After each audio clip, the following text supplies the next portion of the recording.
नमस्कार जय जगन्नाथ। मु आज आ गोटे नॉनवेज उपर गोटे रेसिपी आनी मटन तरकारी करुच्ची। देखु मु मटन तरकारी केमिति करुच्ची, कौन कौन दरकार इथिपाई।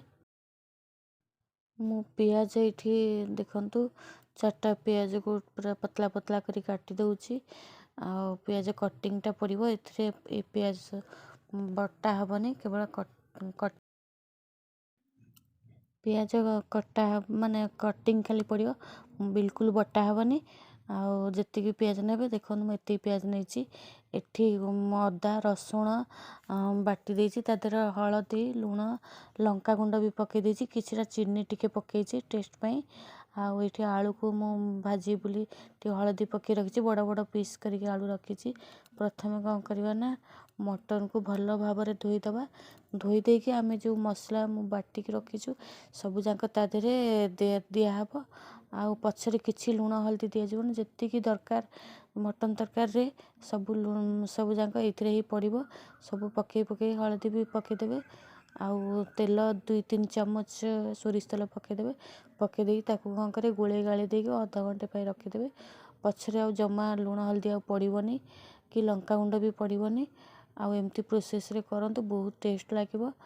देखो एमती गोले गाली अधा घंटा रखीदेवे। रखीदेला तापर कौन करेंगे ना तेल देकी माने कड़ाई रे तेल देवे देखी आलू को हूँ छाणीदेवे। भल से छाणीदेवे तब छाणीदेला पुणी तेल दे देकी टिके जीरा दे देकी जो मटन मटन रखी ताकू सब मैग्नेट कर रखी ताकू सब जाक पकईदेवे। एमती कषिवे जिते देखिए पूरा तेल ऊपर को उठी आसो तापर जाकि पानी देवे। पानी देला परे मटन सीझी गला परे ये देखु देती मटन मसला भी देती लास्ट को गरम मसला इतने देकी ओल्हेदेवे। आ सीझी गला परे जाकि आलू पकेबे पानी दे सारे।